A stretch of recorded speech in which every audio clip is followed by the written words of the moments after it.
You're listening to the Live Ultra Podcast, a show dedicated to exploring the minds of the individuals who take on the world's most extreme challenges. Now, here's your host, Jack Middleton.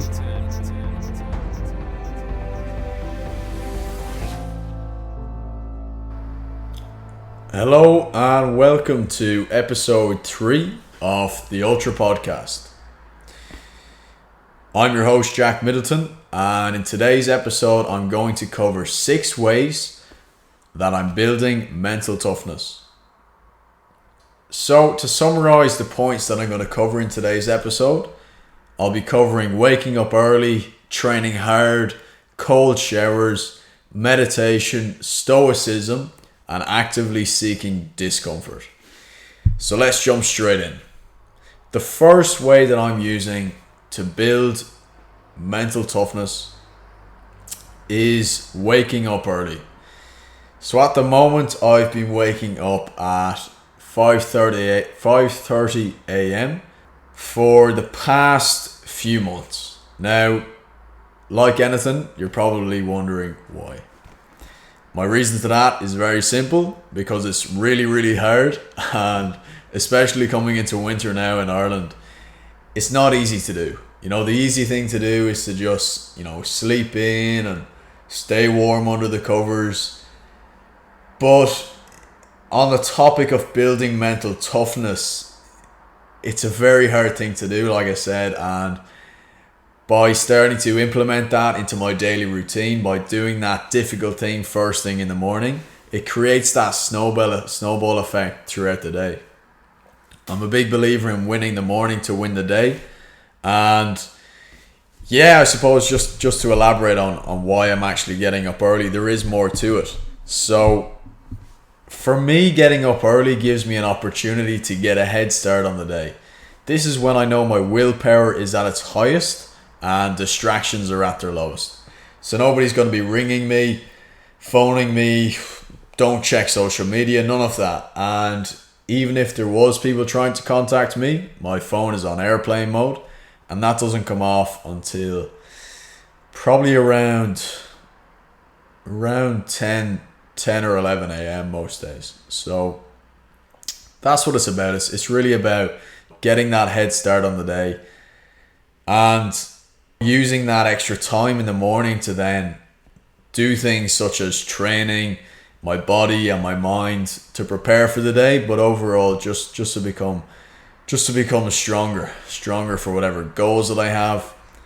But that's really what it comes down to. So some people that you might recognize that are leveraging this or that have used this in the past, I always like to share the Mike Tyson story. Whenever he was preparing for fights, he would used to get up at 4 a.m. and train. And he did this because he knew his competition was sleeping. So this was almost like a mental victory for him, because while he was working, he knew that it would give him a competitive edge over his competitors. He would be possibly sleeping in or spending those few hours extra in bed when it mattered. And that's really what it's about. So in terms of actual tips for waking up early, I also wanted to touch on that, because it's all well and good me sat here telling you that it's something that I'm doing, but for some practical tips, I'd obviously like to share those as well, because it's not easy, and I want to make it more approachable for you guys so that you can start actually implementing this into your daily routine. The first tip I have for waking up early is to write down your why. So start with why. Simon Sinek has a fantastic TED talk on this whole topic. He's written books on it. It's all about understanding your purpose before you begin any goal. Your why is infinitely more powerful than how, and the bigger your why, the easier the how. That's how I like to understand things. So by actually sitting down and writing down clear points on why you're going to be getting up early, that's going to make the whole process a hell of a lot easier. If you understand the reason why you're getting out of bed early is to perhaps pursue a goal that you've always dreamed of. That could be doing your first ultra marathon or your first Ironman, whatever it is. There has to be a reason there, and there has to be a purpose behind it to really drive that ambition forward and to drive those actions forward. Leading on to that then, I've got write down what you plan to do the following morning, the night before. So I like to sit down every evening around the same time. I started to make a habit of it where I reflect on the day and also plan for the following morning. So if you're going to be doing the hard thing of getting out of bed at these early hours of 5 a.m. or 6 a.m., please make sure that you have a clear game plan in place the night before of how you're actually going to spend that time.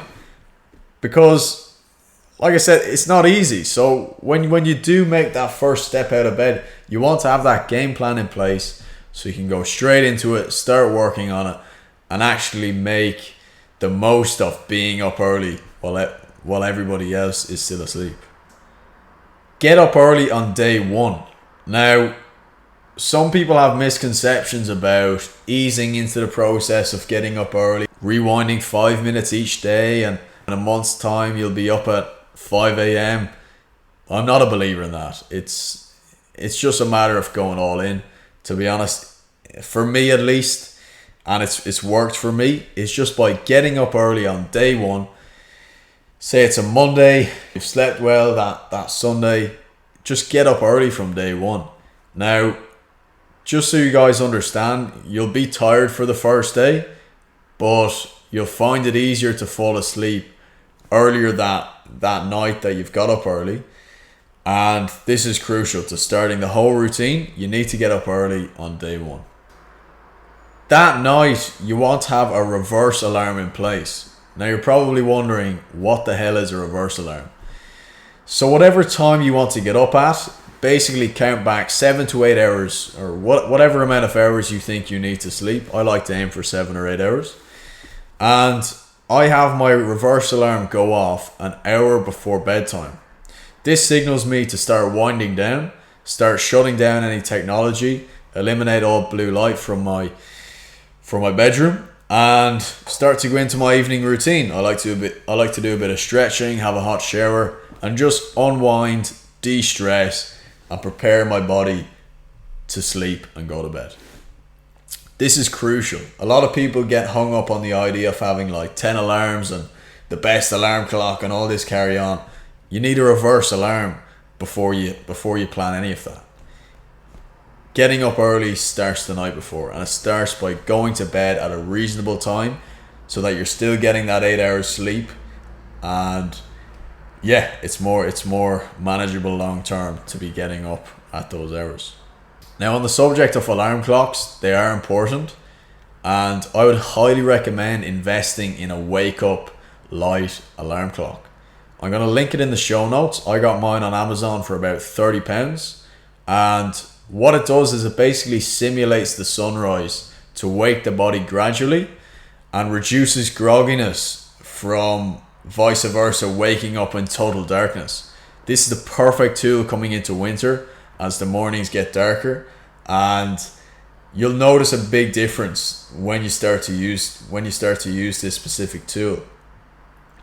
So would highly recommend investing in that, but also pairing the wake up light alarm with a phone alarm. That's what I found works best. So I've got my wake up light alarm that wakes me up gradually with the light simulation, and then I've also got my phone alarm away from my bed beside the light, so I get out of bed and turn off the alarm, turn on the light, and that pretty much gets me into the following point where I'll make my bed straight away. I don't give myself time to second guess.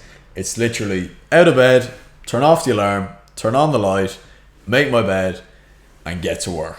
That's the final point. Get to work on whatever you're up for. You're already clear on why you're up. So just get after it. Get to it.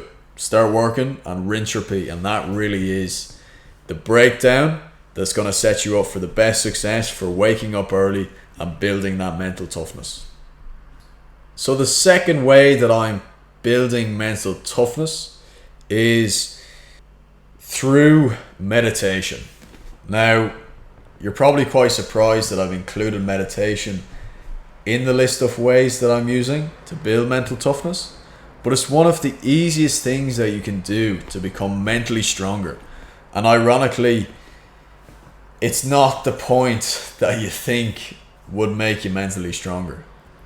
But the truth is that it takes a lot of mental strength and discipline to sit in silence with your thoughts and think of nothing. That's really what meditation is. So how I actually meditate is first thing when I wake up in the morning, before checking my phone or social media, I've already clarified that, is 10 minutes of transcendental meditation.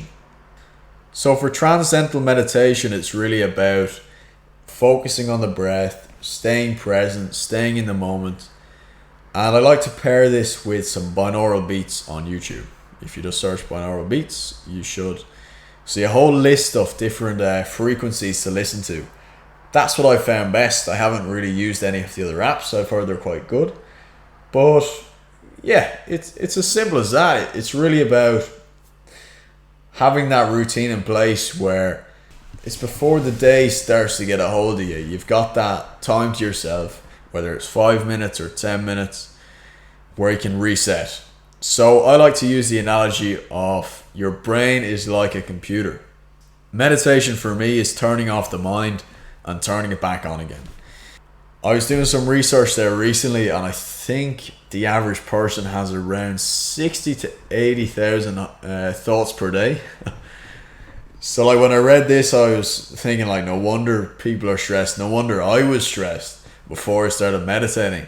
It's the fact that there's so much information coming in today's society with the phones and social media and the news and just people's everyday lives. They're bombarded with information. And unless you're understanding that your brain is like a computer, you need to start rebooting it. You need to start meditating if you want to optimize your thoughts and become mentally stronger and calmer in your everyday life. Now, just to wrap up this whole meditation thing, because I know some people won't be convinced at this stage, I like to see meditation as going to the gym for your mind. So just as you go to the gym to get stronger physically, you need to meditate to become stronger mentally. Every time you meditate for 10 minutes, that's like doing a 10-minute workout, except it's for your brain, and it's going to completely transform your life. Those 10 minutes, it doesn't sound like a long time, but 10 minutes of meditation is infinitely more powerful than 10 minutes of exercise. That's just fact. That's my own experience. And if you're not meditating, start. The third way that I'm building mental toughness is through my training, and training hard. So as some of you will know, I'm currently training for Marathon Des Sables 2020. I'm absolutely pumped for it. I was just at the expo there recently, last weekend in London, and for those of you who don't know what the race will consist of, it will consist of a 250 kilometer self-sufficient run across the Sahara Desert, and it's going to be absolute hell. So as you can imagine, the training for it is going to be really, really intense, and I'm going to need to push myself and challenge myself on a daily basis. So right now, training is consisting of a lot of running, obviously, rowing, watt bike sessions, both based around endurance, high intensity, and also mobility. So like stretching and recovering in the evening times, along with hikes on the weekend. So hiking is going to be a big aspect as well. But regardless of how I'm training or what specific training methods I'm using, with each session, I try to push myself. You know, obviously, since I'm trying to train multiple times a week, I don't want to push myself so hard that I'm not going to be able to function the next day. But I do want to consciously challenge myself and push myself physically and mentally in those training sessions to really build that mental toughness, which is really what's going to get me through the Sahara run in the Marathon Des Sables.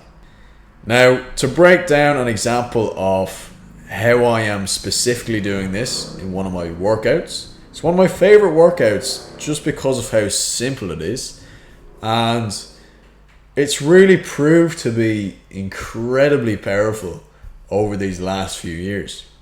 So for my run sessions, I'll typically run 5 to 10k at the moment, and after the run session I like to do a home workout, all body weight, super easy to do, but incredibly, when I say this, I don't mean it lightly, just incredibly emotionally and mentally draining. So by the time I finish my run, I'm already fairly well into it. I've got a sweat on, and I like to get into push-ups straight away. So I've got the handles. I found that they give much better form for each push-up, and they just push the body a lot better and keep the wrists in line. And I basically like to do 4 sets of 30 reps on each with 30 seconds in between. So this is high intensity stuff. It's aimed at testing the body, but more specifically, it's aimed at testing the mind. From the push-ups, I'll typically go straight into the plank. Now, the plank, for anyone who has never tried it or who is not familiar with it, it's the exercise that I would do if I could only do one exercise for the rest of my life. The plank draws you into the present moment faster than any other exercise, in my opinion. And it forces you to focus on the things that you can control. Controlling the controllables, it's a big mantra that I live my life by, and it's a way that I train my life by.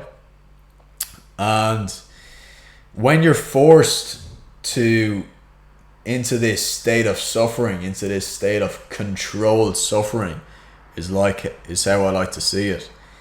The things that I have found from experience that I recognize that I can control in this state of suffering are things like breathing in through the nose and out through the mouth. If you can control your breath, you can control your mind.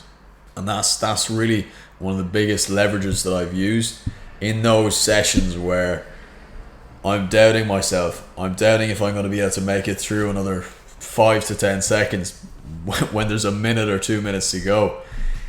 And yeah, like I said, for these plank sessions, it's 3 sets of 3 minutes 30 with about 90 seconds in between. 3 minutes 30 doesn't sound like a long time. 3 minutes 30 in the plank session after already having run 5 to 10k and I've done about 120 press-ups, it's a long time. And it really makes you focus on what you can control. So breathing was the first point. Self-talk is the next thing that I really focus on in this state of suffering. And it's really ensuring that the self-talk is positive.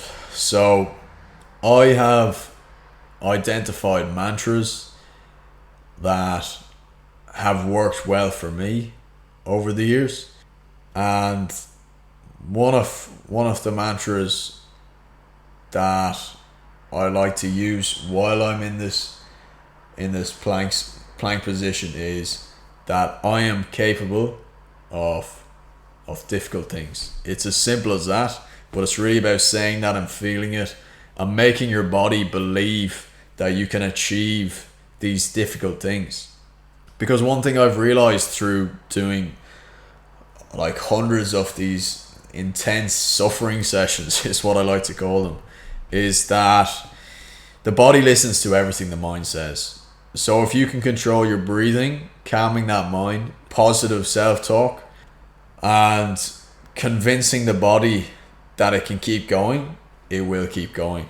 The body hears everything the mind says, so you can't even give it a chance to take any doubt or any signs that it thinks it's done. You have full control over that, and you have full control of what you're telling your body. So make sure your self-talk is positive. That's what I do, and it's worked really well for me. The last point, just controlling the controllables, is position/technique. So when you're in the plank position, it's really important to make sure your arms are aligned properly, your back is high enough up that you're still getting the correct positioning, and And all these things are super important, and it's just one more thing that you can control and that's going to get you through that intense session. So yeah, that's the third way is training really hard and simulating suffering in your training as much as possible. So the fourth way that I'm building mental toughness is through everybody's favorite, cold showers. Now, cold showers is something that I've grown to love. I used to hate them. I know people who detest them, who refuse to ever even try cold showers because of just imagining how uncomfortable and how miserable it is. But in all honesty, I've grown to love it. And before I delve into why and where and how I implement them, it really starts with this quote. What's uncomfortable early becomes comfortable later. And you'll notice a reoccurring theme with all of these points that I'm making today, that at least for me, and it's a fact of life to be honest, that the more you do these things, these difficult things to build your mental toughness, the more manageable it's going to be and the more comfortable you're going to be with these uncomfortable things. So that's something to realize with all of these points before you even begin them. Now, in terms of implementing cold showers on a daily basis, I like to implement them after I've worked out every single morning. Now, I actually wash myself with hot water first. I find it's much easier to clean myself and clean my pores by having the shower on hot first. Plus, it's a bit of a reward after going through an intense workout to enjoy that 2 or 3 minutes of hot water. But we don't leave it on hot, or I don't leave it on hot.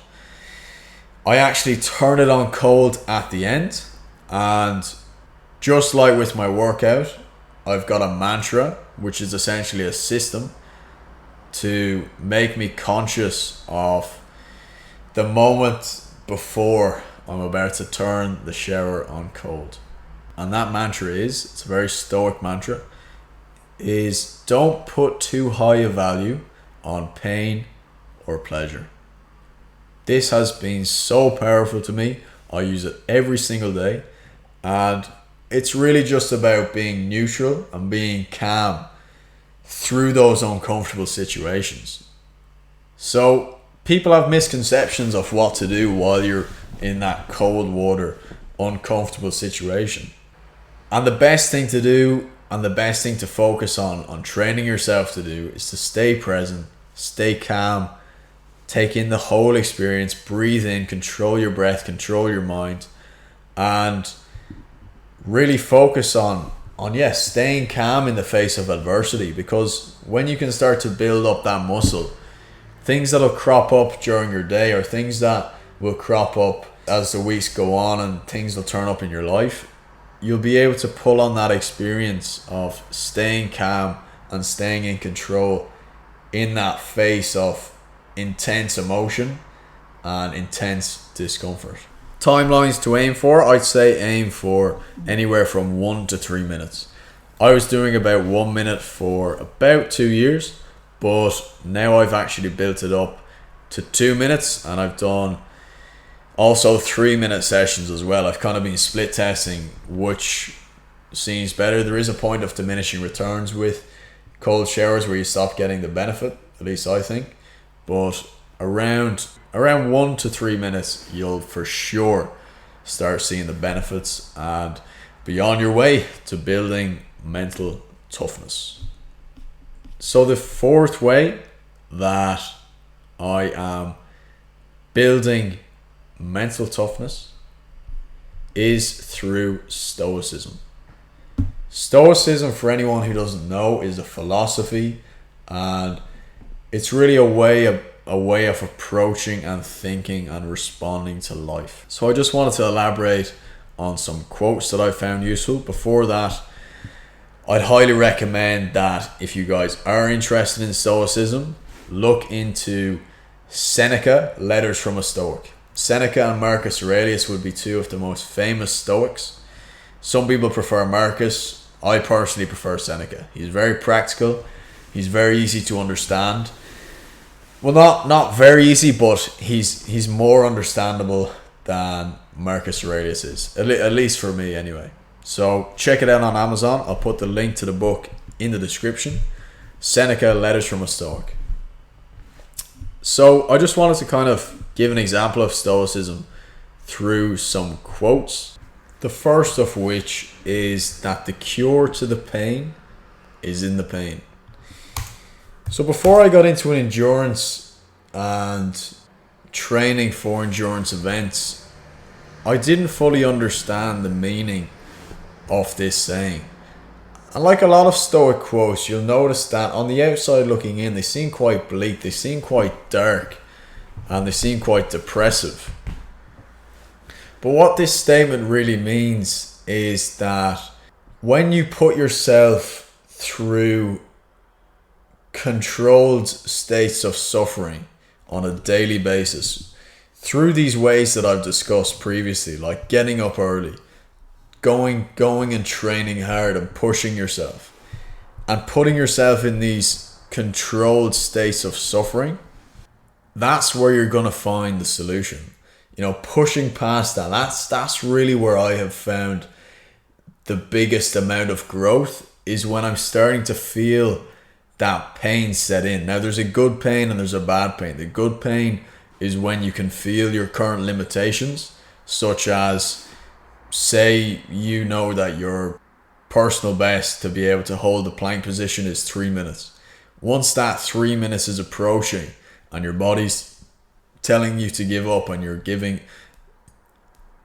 yourself these negative thoughts coming in that controlled state of suffering where you're feeling that pain, pushing past that is where you're going to find the cure to the pain. That's the pain of a change, is how I have viewed it.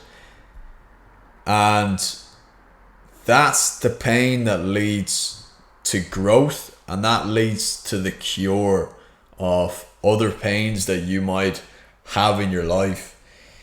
For example, there's some days where I feel quite stressed out going into a workout, quite nagged by a problem that I might be experiencing.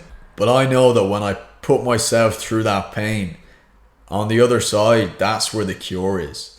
When I come through that workout, when I push myself through that state of suffering and accept the pain that comes alongside that suffering to the point where I've pushed past my previous limitations, that's when I see the biggest growth, and that's where I feel the benefits of putting myself through the discomfort. So just to reiterate it again, it's a classic Stoic quote: the cure to the pain is in the pain. Number 6, the sixth and final way that I am building mental toughness is by actively seeking discomfort. So everybody has something that they are irrationally afraid of. Mine is public speaking.